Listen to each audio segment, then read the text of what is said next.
Welcome to On the Marquee. I am your host, John Ballantyne, and I want to thank our sponsor for this edition, Dr. John Cox and We Ones Pediatrics in Canfield, Ohio.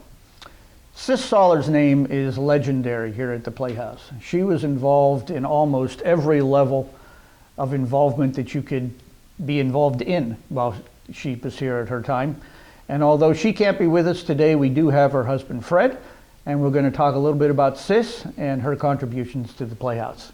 Fred, welcome. Thanks for coming in. Thank you very much. My privilege. What was Sis's initial background in theater, and how did she initially get involved here at the Playhouse? Well, Sis, was a Cincinnati girl.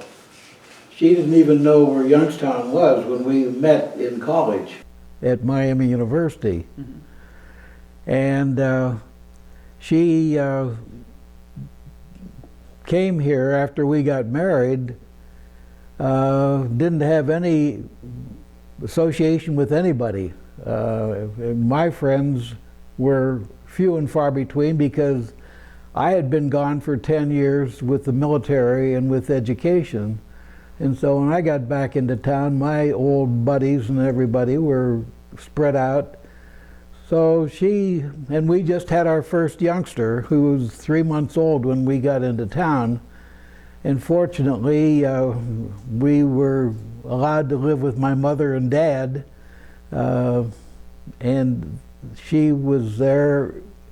And a mutual friend called her one day and said, they're going to have tryouts for a play at the Playhouse. Would you like to go? Well, that's all she needed. And being that she was living with my parents and my mother was a good babysitter, Sis came down and read for, I think, Mr. Pennypacker or something like that. Jerry Beckenbaugh was the gal that called her. And once she got in and smelled the grease paint and saw the activities, that's all she needed, because she had been, I found out later, had been very active in her high school in Cincinnati, both in art and in the drama program. They had a show that Smitty, they all knew him as Smitty down there, put on a blackface minstrel every year, and it was sold out for 3 weekends when they were allowed to do minstrels. Right. Well, that was an art form. Yeah. And Sis, in her senior year, was one of the end men. Oh, really? So she wanted to go on to theater, and her father knew that that would not be a very good thing for her. So he said, you've been accepted at Miami University, why don't we go up there and get you enrolled? And because he knew that if she spent a year on campus, that her New York aspirations would diminish. And he was right. I mean, she got involved in all the activities in college and performed in various things. Quite a gal. She was. Now, she wore many hats here, as I said in the intro. Was there a favorite thing that she did here that she liked maybe more than anything else? Well, they all like to be on stage. That's the number one. But it was so good to see Katie Kemple, because she really became very close with Paul and Jim on the backstage stuff. Not necessarily the design, but the production of the painting and the sceneries and stuff like that. With her art background, she just had a great time doing that. And when she didn't have a part in a play, she'd be scrubbing scenes. True community theater person. Really was. Now, did she have a favorite role that she ever played? Because she did so many. Yeah, I know. I think probably if she were here, she'd say Nonsense, that Edward Fuller directed. And Edward wrote a part in for her, gave her a speaking part in that. She was Sister somebody, I'd forgotten which one. But he gave her a speaking part because he knew that if he could turn her loose, she would have a great time with it. And she did, I think. And Titanic, which was the last show that she did with Joe Scarvell, she really enjoyed that. That was a good production. Yeah, good production. And I suppose I don't even remember all the shows she was in, except I used to tell the kids, you know, your mother's going to go out to Hollywood someday and she's going to have a swimming pool in her house and we'll all go out there and we'll swim. And the little kids would say, Mom, are you going to California? But I used to tell her, I said, you know, you could have been a Carol Burnett. I mean, I said that you just were at the wrong place, and the wrong place was having kids so that you were tied down. But if you had been free to roam, I think that you would have hit that Carol Burnett thing and just taken on. I can see how she could have done that. Yeah. Now, I run across a lot of pictures of her in various capacities when I'm going through the things in the archive room.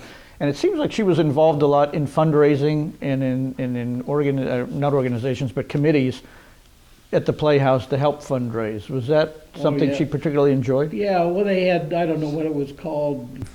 At the Butler, it was called Friends of the Butler.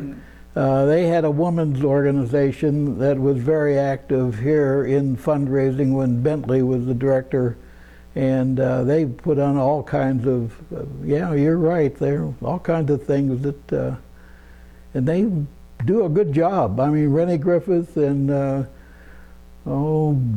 Jim, or the Watson lady, I can't think of all the people that were involved, but they really got into it and they made it move. Mm-hmm. Yeah. Now, the Playhouse has changed a lot over the years, obviously. I mean, any organization that's been around, 95 years now is going to change a lot. What do you feel fuels the Playhouse's success, particularly back when Sis and you were here? What fueled that success? What got that interest going and kept it going in the community, do you think? Well, I think that people had a sense of community about them. They were not tied into the social medium that they have today. They were wanting to be together and to communicate, and to those that felt that they would like to produce or like to play a part or something. This was an opportunity for them to do that, you know. And they had great directors. I don't remember all the directors, but she even got my son involved when he was little.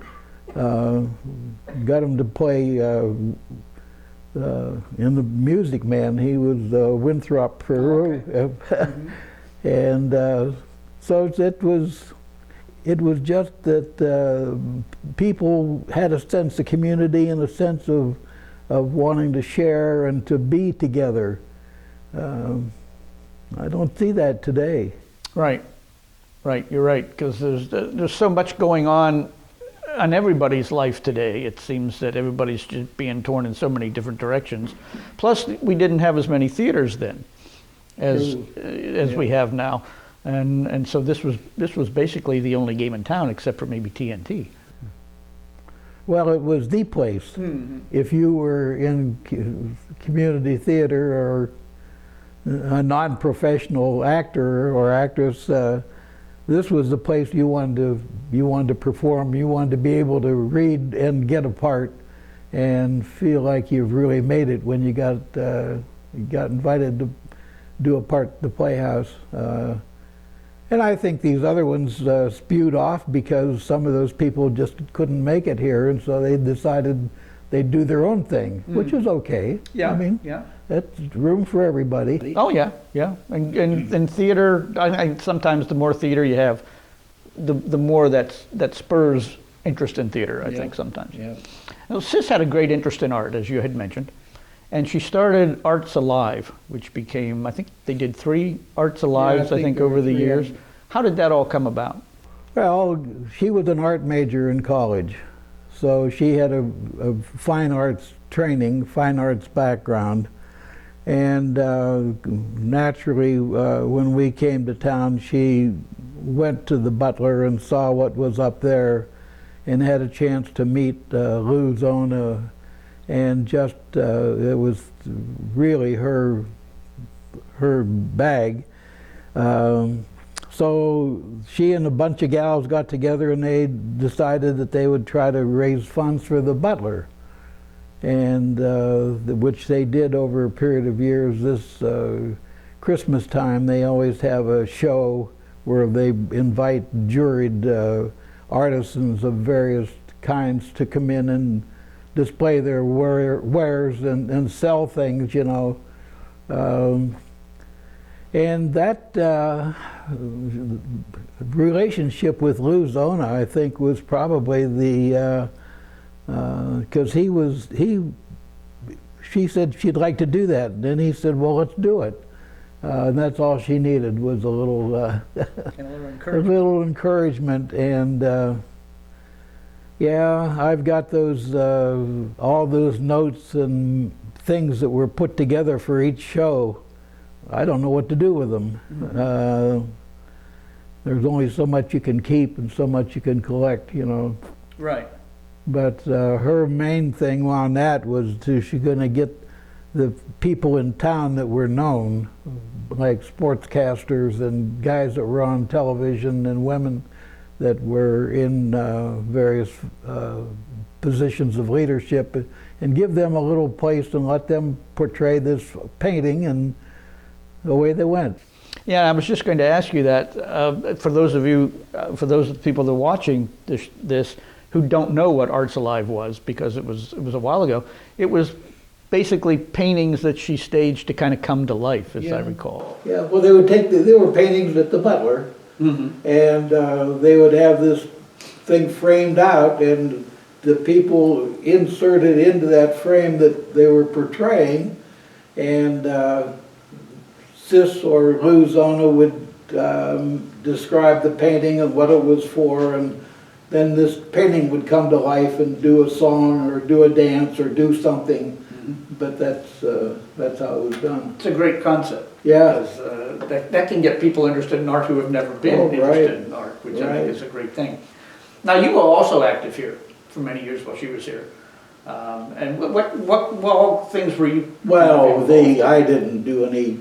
I've never appeared on stage, and I would do some stuff backstage with Paul, mm-hmm. trying to help on some of the scenery. Very little, because after all, I was the keeper of the house. I had to take care of our kids, mm-hmm. while Sis was out doing her thing, gallivanting. And we decided, you know, both of us had lives, and they didn't have to agree with each other. And if she wanted to do something, and that was hers. Mm-hmm. And if I wanted to do something, that was mine. And if it happened that they would mesh together and we could do it together, all the better. But it didn't do that. So I didn't have a whole lot of time. Well, actually, when they had fundraisers and things, I would be sitting working at the bar, or I'd be waiting tables or doing something, mm-hmm. Along with the other husbands. But that was my involvement. Okay, I need to take a quick break here and thank Dr. John Cox again and We One's Pediatrics in Canfield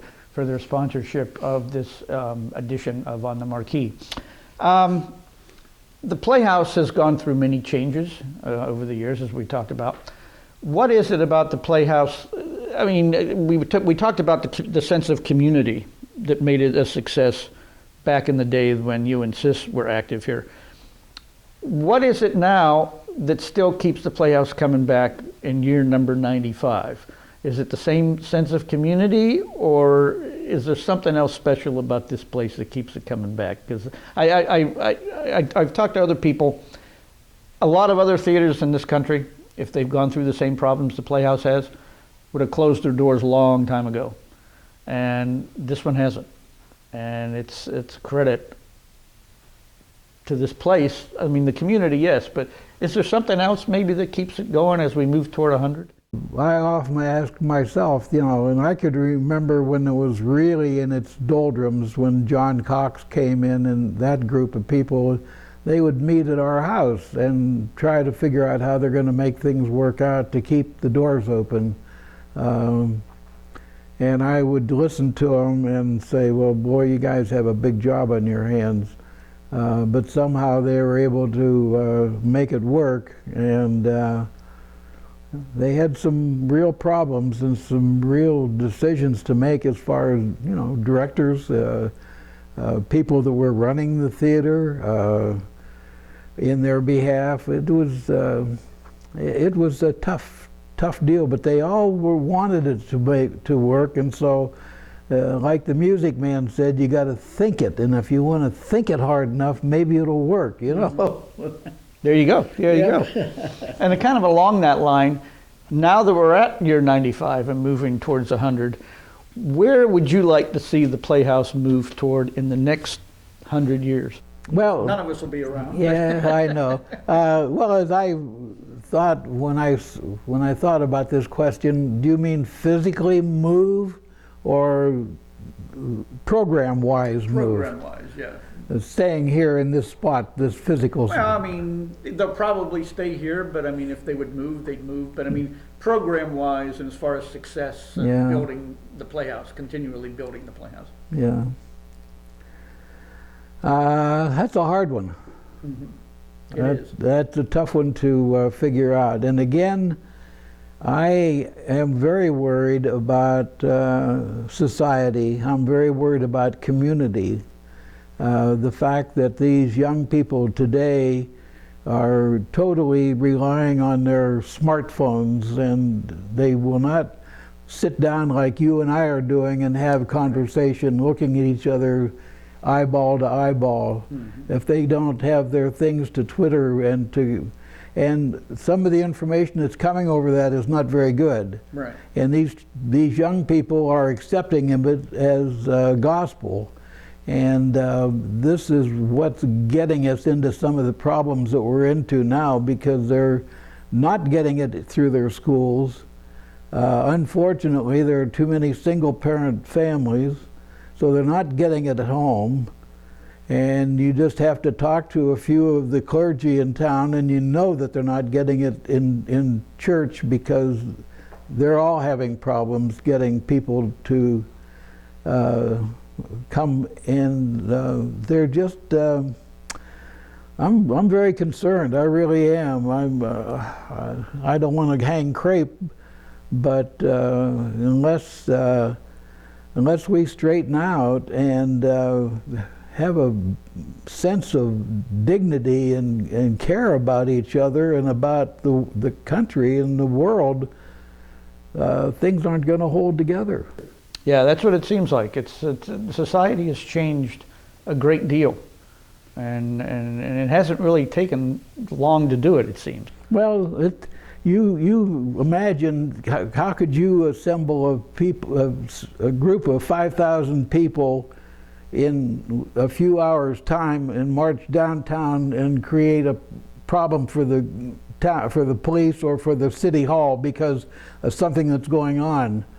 Well, the way they do it now, they just get on their smartphones and they send out an APB and say, we're going to meet downtown and raise hell and let's go. Yeah. And they're there. That's not good. No, it's not. So I don't know how that's going to be controlled, but it's a problem.